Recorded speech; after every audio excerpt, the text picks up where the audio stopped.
അമ്മച്ചി എന്താ ഇവിടെ? നിങ്ങളെ തനിച്ചായി ഒന്ന് കാണാൻ വന്നതാ ഞാൻ. അമ്മച്ചി അകത്തേക്ക് വന്നോ? വേണ്ട, എനിക്കൊരു കാര്യം പറയാനുണ്ട് നിങ്ങളോട്. ഈപ്പച്ചന്റെ കാര്യം നിങ്ങൾക്കറിയാലോ. അവന്റെ ഈ പോക്ക് കണ്ടിട്ട് എനിക്ക് സഹിക്കുന്നില്ല കുഞ്ഞെ. സ്വന്തം ജീവിതം പോലും മറന്ന് അവനൊന്ന് നേരെയായി കാണണമെന്നുണ്ട് എനിക്ക്. നിങ്ങൾ മനസ്സ് വെച്ചാലേ ഇനി അതിന് കഴിയൂ. അയ്യോ അമ്മച്ചി, ഞങ്ങള് ഈപ്പച്ചൻ നിങ്ങളെ കുറിച്ച് എപ്പോഴും പറയാറുണ്ട്. വലിയ കാര്യം അവന് നിങ്ങളെ. ഒരു പെണ്ണ് അവന്റെ ജീവിതത്തിലേക്ക് കടന്നു വന്ന ഒക്കെ നേരെയാവും. ഒരു പെണ്ണിനെ ഞാൻ അവന് വേണ്ടി കണ്ടുവച്ചിട്ടുണ്ട്. നിങ്ങൾ അവനെ കൊണ്ടൊന്ന് സമ്മതിപ്പിച്ചു തരണം. അല്ല അമ്മച്ചി, അതിപ്പോ നിങ്ങൾ പറഞ്ഞ അവൻ കേൾക്കുമെന്ന് എന്റെ മനസ്സ് പറയുന്നു. സ്വന്തം അമ്മ പറയുന്നതാന്ന് കരുതി എന്റെ മോനിത് സാധിച്ചു തരണം. അമ്മച്ചി വിഷമിക്കണ്ട, ഞങ്ങൾ പറയാം. പറഞ്ഞ് എങ്ങനെയെങ്കിലും സമ്മതിപ്പിക്കാം. എന്നാ ഈ കൈ തൊട്ട് സത്യം ചെയ്യ്. സത്യം.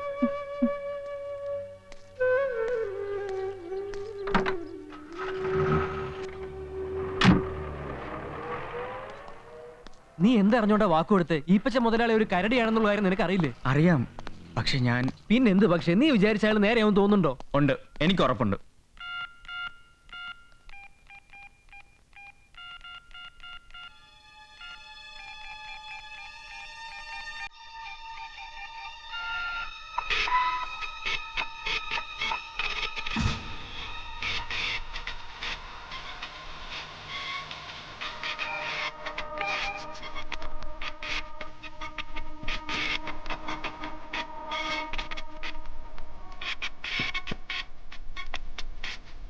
നീ നോക്കിക്കേ. എന്താ ഇത്? മനസ്സിലായില്ല. നീ അത് ശരിക്കും വായിച്ചു നോക്ക്. ഇൻവോയ്സ് ഫയലിൽ ഇങ്ങനെ ഒരു ഡീറ്റെയിൽ ഇല്ലായിരുന്നല്ലോ. ഇല്ലായിരുന്നു. ഇത് അക്കൗണ്ട് സർവേറിൽ ഉണ്ടായിരുന്നോ? കറക്റ്റ്. ഫിഗേഴ്സ് ടാലി ആവാതെ വന്നപ്പോൾ ഞാൻ വെറുതെ അതിലൊന്ന് നോക്കി. അപ്പോഴല്ലേ കളി മനസ്സിലായേ.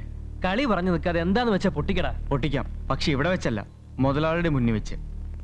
ഈ പച്ച മുതലാളിയെ ഈ കൈവേള നിർത്താനുള്ള വകുപ്പ് എൻ്റെ കയ്യിലുണ്ടെന്ന് ഞാൻ പറഞ്ഞില്ലേ. ഇനി നീ കളി കണ്ടോ. വാ.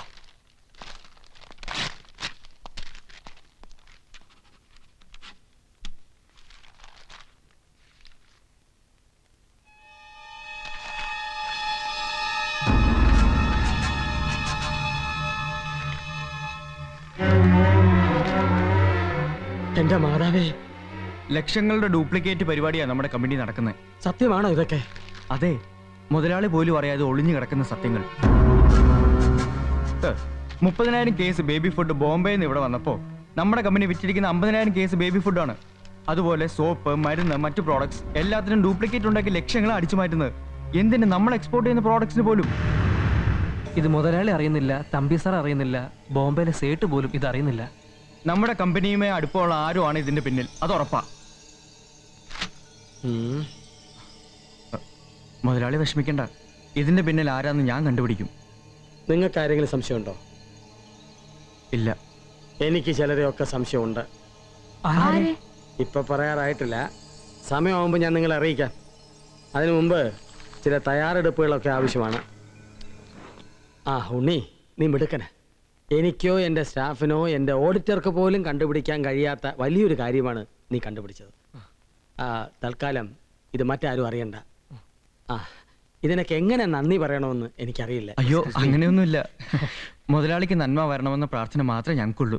അത് മാത്രം പോരാ, ഇതിന് പ്രത്യുപകാരമായിട്ടോ പ്രതിഫലമായിട്ടോ എന്താ വേണ്ടതെന്ന് പറഞ്ഞോളൂ, ഞാനത് ചെയ്യാം.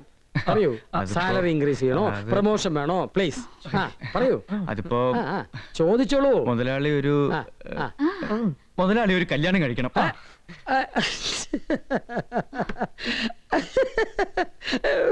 കല്യാണം കഴിക്കാനോ?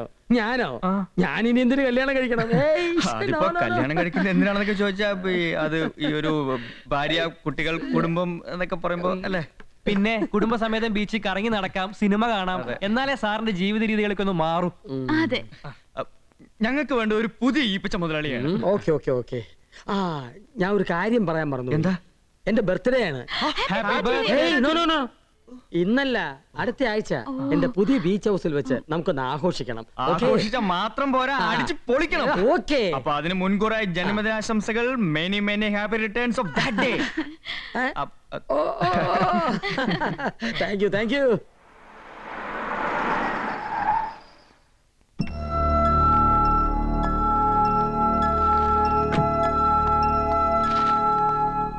കൊല്ലും ഞാൻ. എന്നെയോ? എന്തിന്? തന്നെ അല്ലടോ, ഞാൻ അപ്പോയിന്റ് ചെയ്തില്ലേ ആ രണ്ടെണ്ണത്തിന്. അതിനിപ്പോ എന്താ ഉണ്ടായേ? ഒരിക്കൽ ഓഫീസിലെ കടലാസുകളെല്ലാം ചിക്കിപ്പെറുക്കി പുതിയൊരു കണ്ടുപിടുത്തവും എന്റെ മുമ്പിൽ വന്നു. കമ്പനിയിലെ കണക്കുകളിലൊക്കെ എന്തോ കുഴപ്പമുണ്ടെന്നും ചില വെട്ടിപ്പുകളൊക്കെ നടക്കുന്നുണ്ടെന്നും. ഓ, ഇപ്പത്തെ പുതിയൊരു നമ്പറുമായിട്ട് ഇറങ്ങിയിരിക്കണു. നമ്മുടെ കമ്പനിയിൽ ഡ്യൂപ്ലിക്കേഷൻ നടക്കുന്നുണ്ടെന്ന്. ഡ്യൂപ്ലിക്കേഷനോ? നമ്മുടെ കമ്പനിയിലോ? അതെ, എന്റെ മുമ്പിലേക്ക് പേപ്പറുകൾ നിരത്തി തെളിവ് സഹിത കാണിച്ച് എങ്ങനെ വിശ്വസിക്കാണ്ടിരിക്കും? സത്യമാണോ ഞാൻ ഈ കേക്കണേ? അതേടോ അതെ. ഇതെങ്ങാനും ബോംബെയിലെ ഡീലേഴ്സ് അറിഞ്ഞോളുള്ള സ്ഥിതി ഒന്ന് ആലോചിച്ച് നോക്കിയേ. നമ്മൾ രണ്ടും അകത്താ, ജാമ്യം പോലും കിട്ടുകയല്ല. ഇപ്പച്ചോ, ഒരുപക്ഷെ ആ പിള്ളേർ തന്നെ ആയിരിക്കുമോ ഈ ഡ്യൂപ്ലിക്കേഷൻ പരിപാടിയൊക്കെ നടത്തുന്നേ? ആർക്കറിയാം. ഏതായാലും ഇത് ഇപ്പൊ തന്നെ ഇവന്മാരിത് പലരോടും പറഞ്ഞു കാണും. നാട് മുഴുവനും അറിയും. അതിനുമുമ്പ് ഇതെങ്ങനെയും കെട്ടിത്താത്തണം. കെട്ടിത്താത്തതൊന്നും മണ്ടത്തരമാ. ഈ കണക്കെഴുതിയ പേപ്പറൊക്കെ വെള്ളത്തിൽ കെട്ടിത്താത്തിയ പൊങ്ങി വരലിൽ നാരെറിഞ്ഞു. പേപ്പർ അല്ലേ, കത്തിച്ച് കളയാം. അതാ ബെറ്റർ ആൻഡ് സേഫ്. ഓ, പേപ്പറിന്റെ കാര്യം അല്ലടോ പറഞ്ഞത്. ഓ, അത് ശരി. അതാണോ കാര്യം? ഏതെങ്കിലും വാടക കൊലയാളികളെ ഏൽപ്പിച്ച് അവന്മാരെ ഞാൻ ഒതുക്കിക്കോളാം. അതുകൊള്ളാം, നല്ല ഐഡിയ. ബട്ട് ഷേണായി, പട്ടലും പെടുക്കലാ ഷേണായി. ഓടിച്ചിട്ട് പിടിച്ച് നാമണോ നക്കണോ ഞണിതണോ എന്നൊക്കെ പറഞ്ഞ് ഞെക്കി ഞെക്കി കൊന്നോളും. ഓ എടോ, ഞാൻ ബട്ടർ എന്ന് പറഞ്ഞത് ഇംഗ്ലീഷാ. ഷേണായി എനിക്ക് യാതൊരു പരിചയവും ഇല്ല. ആരായി ക്രോണായി? ആരെ ഏൽപ്പിച്ചാലും കൊള്ളാം. എന്നെ തട്ടാൻ രണ്ടുപേരും നടക്കുന്നുണ്ട്. അവന്മാര് മാത്രം വേണ്ട. അവരെ ഏൽപ്പിക്കുന്ന പ്രശ്നമേ ഇല്ല. ഈ ജന്മത്തല്ല അടുത്ത ജന്മത്തിലും നടക്കില്ല. എങ്ങനെ? ഈ ജന്മത്തല്ല അടുത്ത ജന്മത്തിൽ നടക്കത്തില്ല. അവരെ ഏൽപ്പിച്ച വെറുതെ കാശ് കളയാന്നല്ല. തനിക്ക് അവരെ അറിയാമോ? ആർക്കാ അത് അറിയാൻ പാടില്ലാത്ത? നാട് മുഴുവൻ പാട്ടല്ലേ. തന്നെ രണ്ടുപേര് കൊല്ലാൻ നടക്കുന്നെന്നും അത് നടക്കുന്നില്ല. അത് ശരി, എല്ലാം രഹസ്യമായിരിക്കണം. All the best.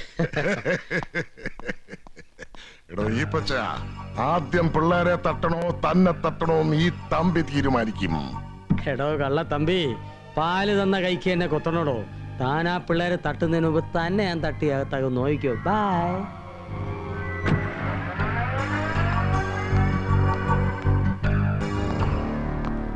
കേട്ടല്ലോ, ആദ്യം ആ പിള്ളേരെ വിളിച്ചു കയറ്റി കമ്പനി മൊത്തം കുളവാക്കി. ബീച്ച് ഹൗസിന്റെ കയ്യിൽ നിന്ന് പോയപ്പോ എന്റെ കേളി എന്ന് വിട്ടുപോയി. ഇപ്പോ വർഷങ്ങളായിട്ട് ഞാൻ കാണിക്കുന്ന ഡ്യൂപ്ലിക്കേഷൻ പരിപാടിയും അച്ചട്ട് കണ്ടുപിടിച്ചു. ഇനി ഇവനെ ഇങ്ങനെ വിട്ടാ ശരിയാവില്ല. ബോംബെന്ന് ഗൊൻസാൽവസ് ആളെ അയച്ചിട്ടുണ്ട്.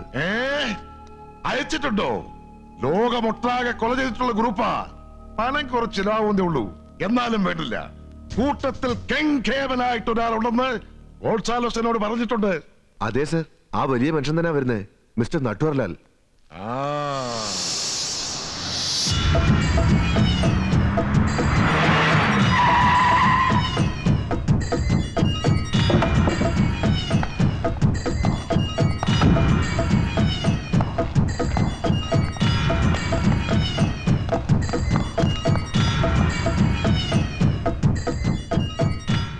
എന്റെ അമ്മോ, ഇതെന്തൊരു രൂപം!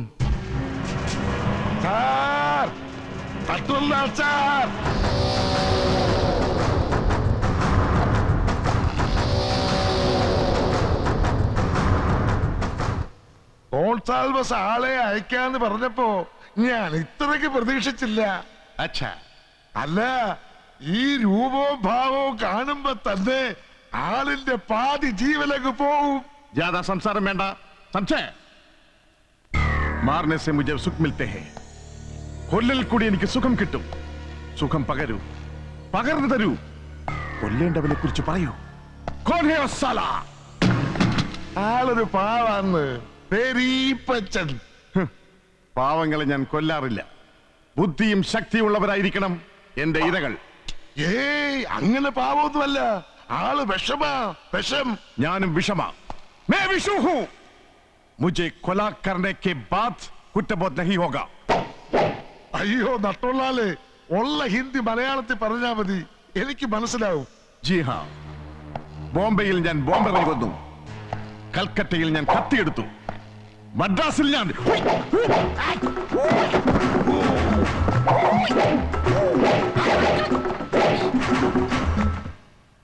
മാന്തി കൊന്നു എന്നാ കാണിക്കുന്നത്. ഓഹോ, ദിൽത്തെ ഹോ മാന്താനായി. മതി, അത്രയും മതി. അവന്റെ ദിൽത്തേലേക്ക് അങ്ങോട്ട് അള്ളി പിടിച്ച് അതൊക്കെ മാന്തി കീറി പൊളിച്ചാ മതി. ക്യാ ബോൾതാ ഹൈ തും? ഇത് കേരളമാ.